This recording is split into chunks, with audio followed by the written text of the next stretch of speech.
All right, so this is my first time preaching to you guys, so this is kind of exciting.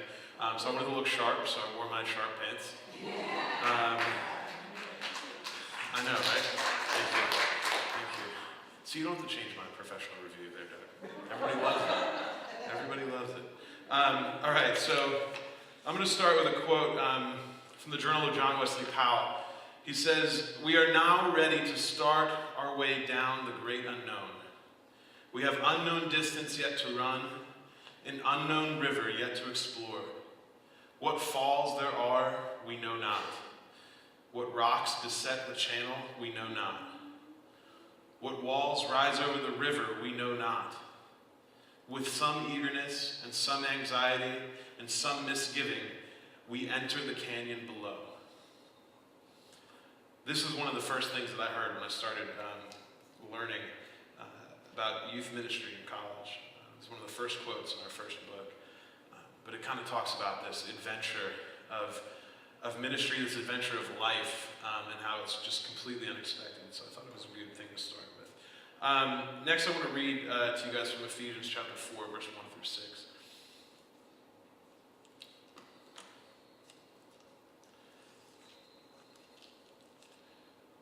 "As a prisoner for the Lord, then I urge you to live a life worthy of the calling you have received. Be completely humble and gentle, be patient, bearing with one another in love. Make every effort to keep the unity of the Spirit through the bond of peace.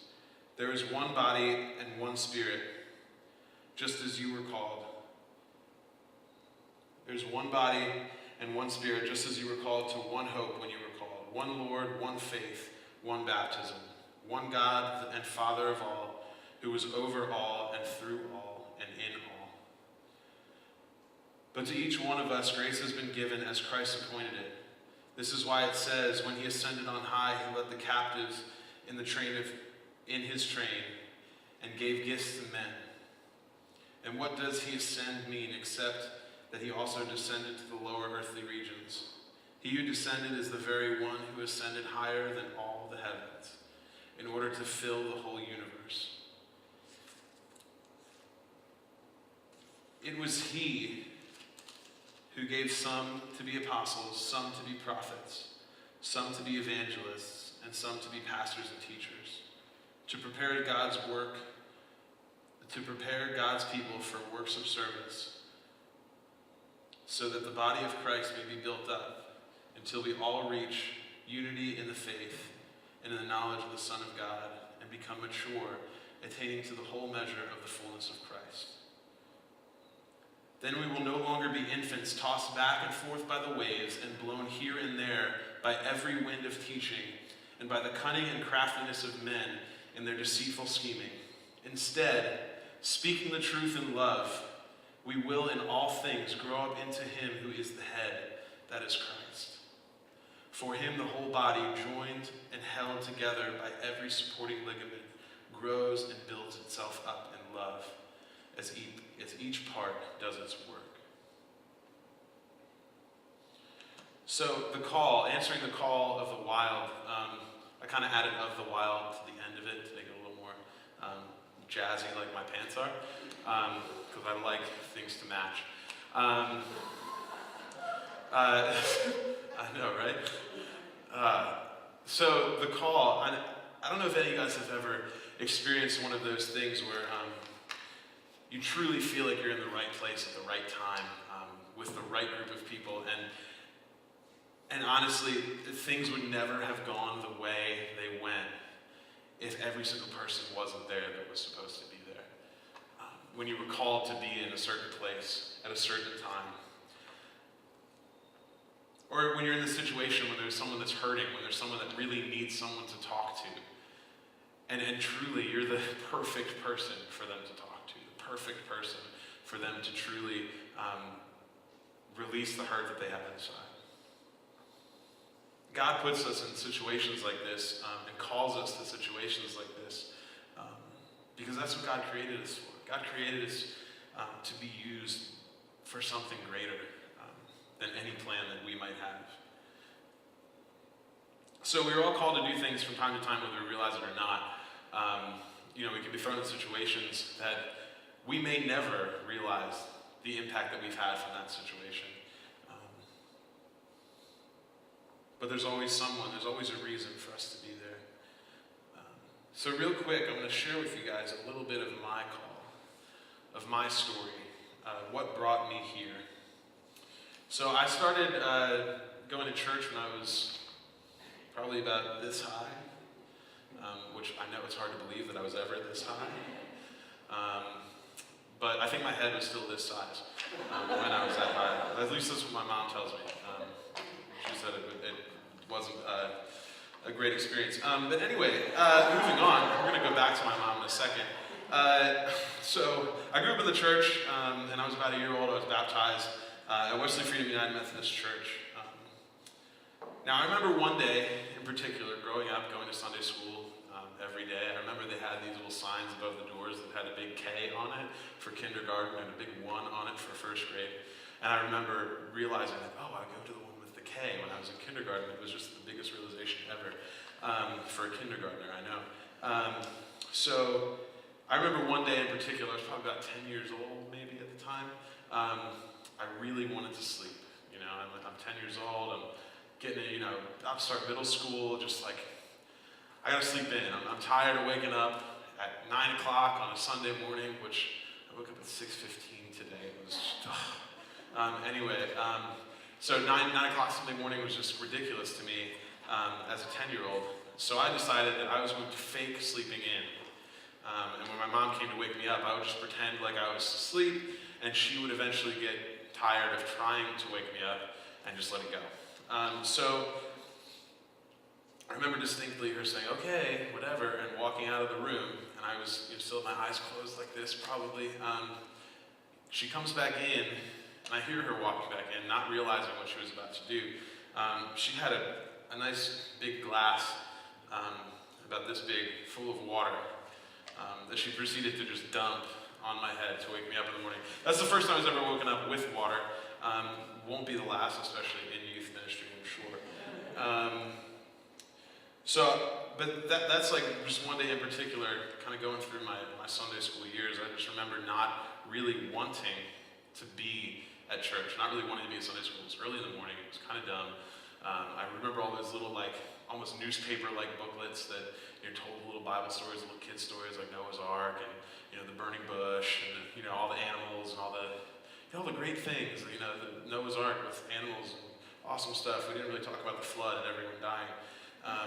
We kind of focused on the good stuff, which I'm sure we do here in Sunday school, which is fine. I don't know, 9 or like a 6-year-old probably doesn't want to hear about the rest of it. So moving into middle school, I got the option to go to either youth group or Sunday school. And youth group was at like 5:30 in the evening, so it was like, duh. I get to sleep in a little longer. It was going to be great. Wake up at 11 o'clock and then go to youth group in the evening. I remember distinctly my first day showing up. We showed up in the fellowship hall. I knew no one, but still to this day, I remember the leaders that I had. One of them's name was Lois, and one of them's name was Linda.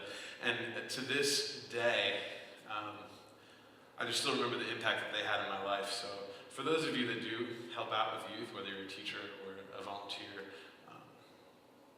even what's now almost 10 years down the road, I still remember these people fondly. So just take that as encouragement. But anyway, when I was about in 7th grade, I got the opportunity to go on a retreat to Ocean City, Maryland. And Ocean City, Maryland, if any of you guys have been there, is obviously better than Ocean City, New Jersey. If you've never been to Ocean City, Maryland, if you've been to Ocean City, Maryland, you cannot say that Ocean City, New Jersey is better.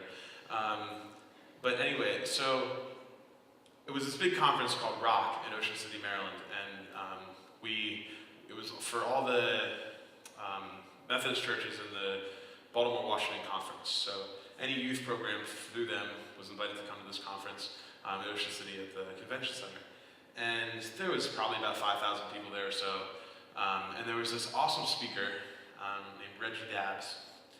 And I doubt any of you guys have ever heard of Reggie Dabbs. But this man, huge black man, really big guy, awesome. grew up as a prostitute, or he grew up, his mom was a prostitute. His mom was a prostitute, and he was one of 23 children or something like that, and was adopted by a teacher and a custodian at a school, and raised up in the church, and had another adopted brother. But he tells this story of finally being redeemed, and finally being able to let go of the fact that his mother was a prostitute, and just feeling that he wasn't worth anything.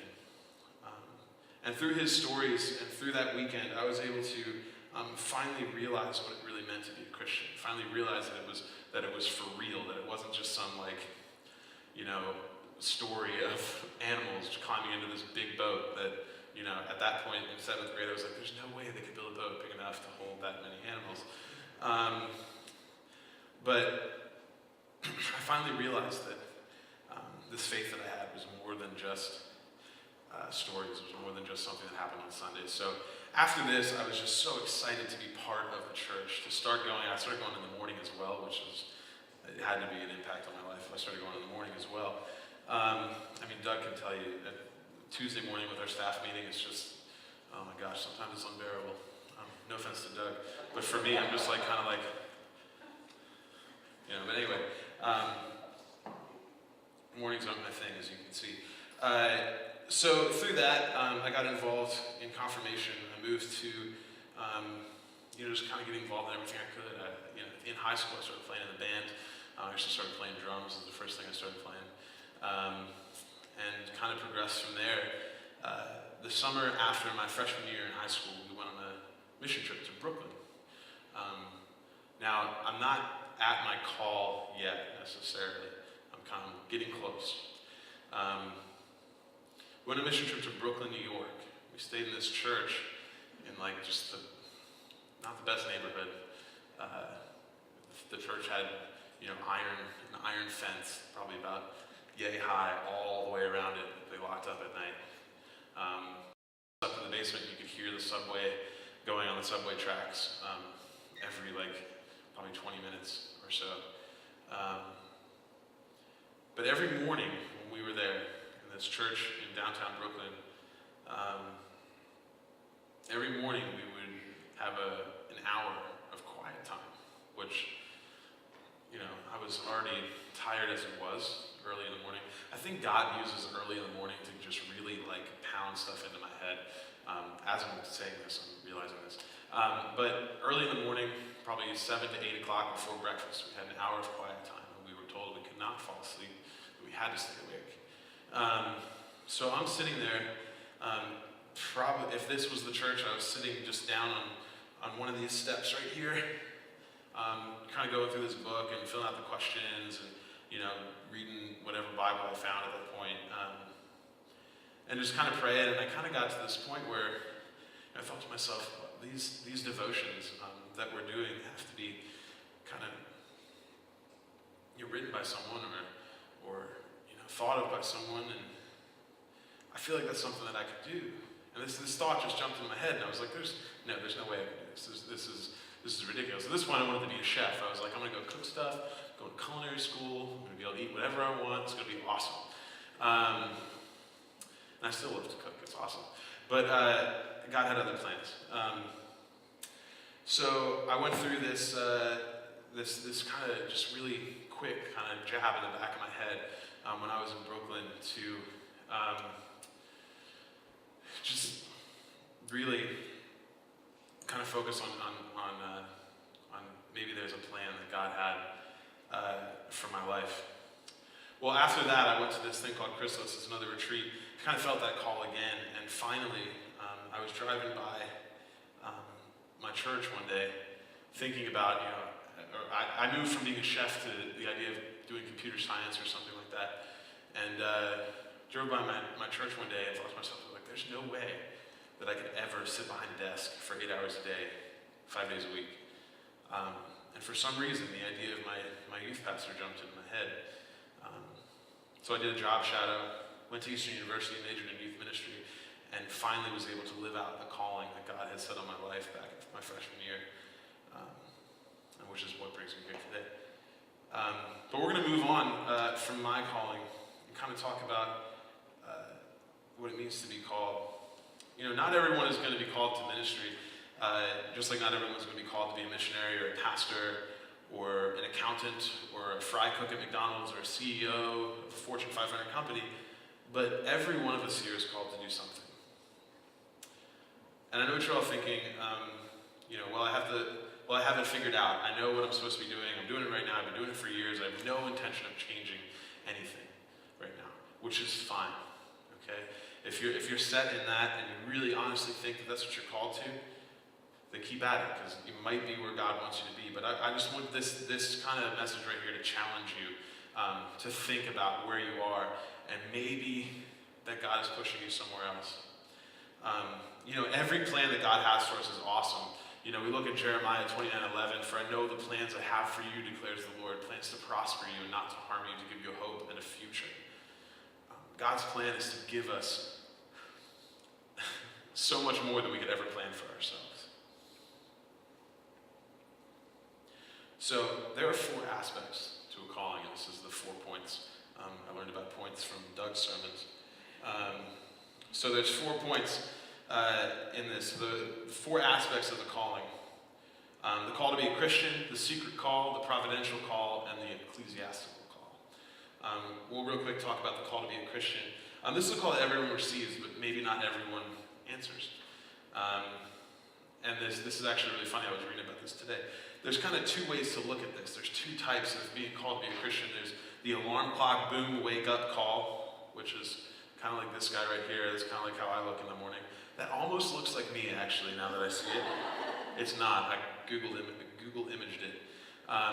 The greatest example of this in the Bible is Paul and Paul's conversion. This kind of boom, alarm clock moment that you just, wake up. It's instant. When you wake up in the morning and your alarm clock goes off, you're just like, ugh, out of bed. I'm not that type of person. It takes me a minute to actually get up. But if you are, that's awesome. The person that I can think of that kind of gets up in the morning ready to go is this fine gentleman right here. This was the only picture I could find of Bob on the internet, but I found something. But there are some of us, and this is more like me, when the alarm clock goes off, this is all I'm thinking. Keep the dream alive. I'm pushing the snooze button over and over again, probably at least 10 times. This morning I had like 8 alarms set on my phone in order to get up, because last time for the pancake breakfast I was late. So there's these 2 types. There's this calling it to be a Christian that when you answer it, you're this boom, awake, I'm alive, this is awesome what we have here. And then there's this gradual kind of waking up to what Christianity is. But this sense of waking up isn't anything new. This is something I'm thinking of right now. Ephesians 5, season chapter 5, verse 14. "For it is the light that makes everything visible.